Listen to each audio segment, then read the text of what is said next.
Good evening. I'm Cary Bozeman, and I had the great honor and pleasure of being mayor of this town for 8 years.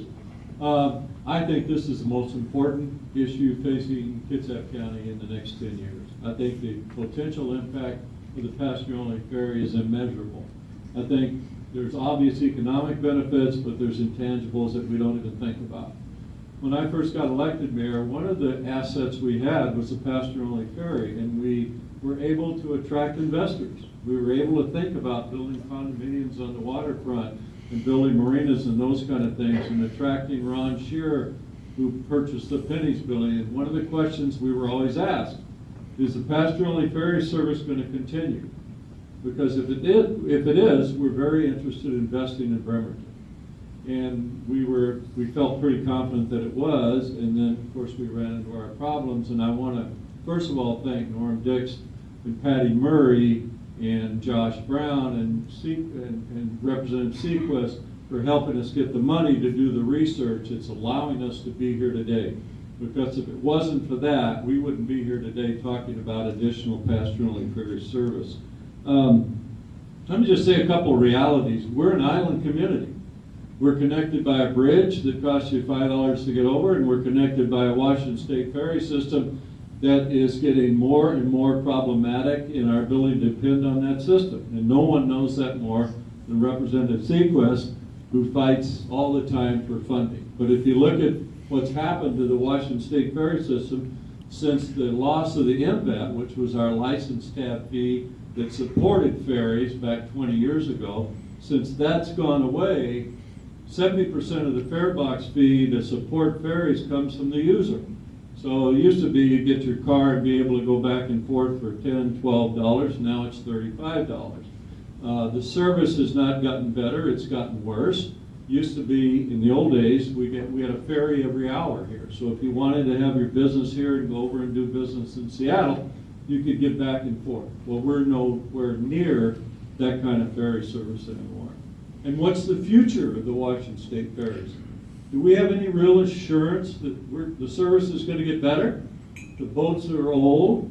They break. My wife is a ferry rider. She goes into downtown Seattle work every day, and she checks her message every day to see whether or not some employee did not show up for the ferry, so the ferry is going to run late. I think that's a big risk for our economy and for our community, to just solely be at the mercy of the Washington State ferry system, because we have no indication in this environment and this economy what's going to happen to the future of the Washington State ferry system.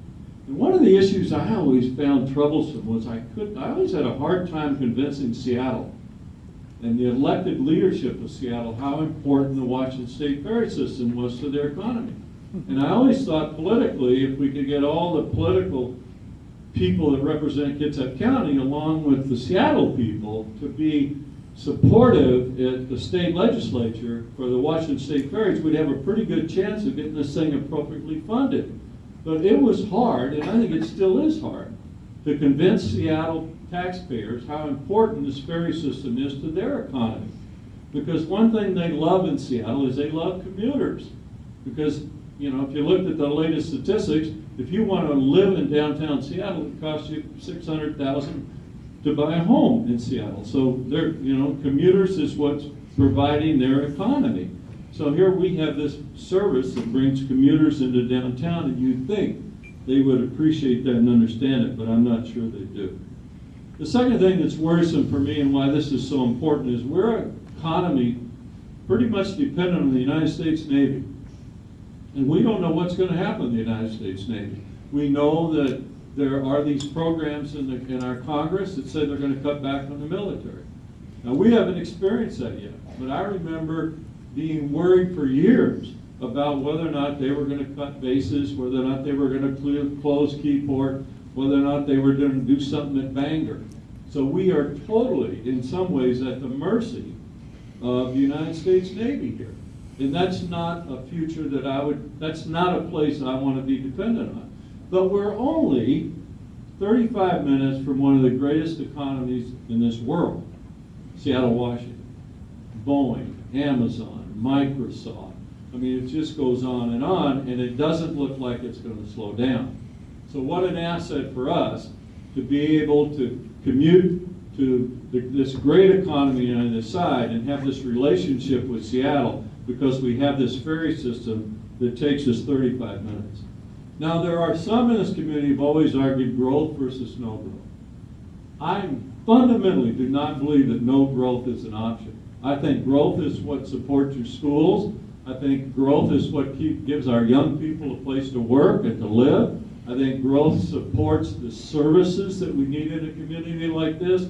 It's why good hospitals and good doctors come to a community. It's why we're safe. It's why we're affordable. It's why we have parks and services. It's because of economic growth. It's because of jobs. I don't think it's an option. And I think this program probably will have as much impact unless John can convince Boeing to move a new manufacturing plant. And I know you're working on that, John. This program probably will have as much impact on our ability to economically grow as anything we can do in the next 5 years. So let's think about what those intangibles are besides the obvious ones, that we, A, don't want to be dependent just on the United States Navy here, even though God bless them and we love them. And B, we don't want to be dependent on the Washington State ferry system here because we have no real understanding of what's going to happen to the Washington State ferry system in this state. We really don't. And that's a scary place for us to be in our economy. So the couple of questions I have tonight in listening to the reports is the number of runs. I mean, it's a limited number of runs, and we're having to invest in all these assets, so I think we need to keep thinking about the number of runs we're going to have. The cost per rider and the subsidy issues that the public's going to want to know. How much are we subsidizing per rider? And that's going to be an argument and a debate as we go out and look for additional funding. And then maybe the possibility of creating new kinds of support, maybe local improvement district in downtown Bremerton or those kind of things where we could fund this service. So there's lots of questions because what we really have to do is show value to everyone here.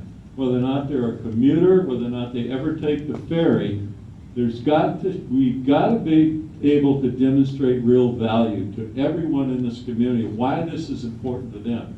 Does it bring new jobs for their children? Does it create better schools? Does it create a safer climate for us? I think it does, but we have to be able to demonstrate that. So just a couple obvious ones we've already talked about. When we first had this service, one thing we saw in Bremerton was an increase in sales and home sales and home prices and property values went up. There was no doubt about it. We saw a blip in home sales and property values. We saw developers come over here and build apartment houses on the waterfront. There was no doubt that was impacted by the passenger-only ferry. It created jobs. One of the things I learned when I was in Bellevue, I was Mayor of Bellevue for a while, is that people get tired of that commute. They don't want to commute anymore. So they're commuting into Seattle and they're working at some company and they're educated and professional people and they decide they're going to bring their business to their community where they live because they want to work near home. So it's a big opportunity. Even though they're commuters at one time, they eventually become people who bring their companies back to where they live. So I mean, you can't discount the fact that these are all potential people that are commuting into their jobs in downtown Seattle that might very well bring that company or that job to Kitsap County at some time. So it does create jobs. Commuters invest in their community. They join school boards, they run for the city council, they're part of the PTA, they coach the little league teams. They're good neighbors in our community. Their kids attend our schools. You know, we can't have shrinking school populations. Our kids attend our schools. The riders generally, I would guess, and I haven't seen the demographics on this, are educated, professional people that are riding into Seattle for those kinds of jobs, and they're coming here. So we're bringing a higher educated workforce to Kitsap County. And one of the deficits we've always had in Kitsap County is we don't have a 4-year college degree. We have some baccalaureate degrees at Olympic College, but the more educated people we bring to our community, the more chance we have of creating new companies and new jobs and new technology and all those kind of things. It's important. And the last but not least, just just because I think it's important. It gives all of us a chance to know that we have this option on a regular basis if we have to get into Seattle and we've got an important meeting and we've got to go see a friend, that we can get there in 35 minutes, and that is a big deal. My wife takes the ferry every day, and she said, yeah, I'll pay more to get there in 35 minutes, and most of the people she rides with on the ferry agree that they'll pay more to get there in 35 minutes. So, I think this is the best opportunity we have in the next 5 years to do something really positive for this economy. I think it's doable. I think what we're all going to have to be a part of convincing the rest of this community who are going to be a part of subsidizing and supporting this. But I think if you look out over the next 20 years and you say we're not going to be dependent on the Washington State ferry system, but we need to be connected to the other side, this is our best option. And I really hope all of us in this room will support John. And I want to thank John for providing the leadership on this thing, and hopefully Josh will get involved as one of the leaders in Kitsap in King County, and all of us will get behind this and make this happen. This can happen. This is an opportunity that we should not let pass. Thanks.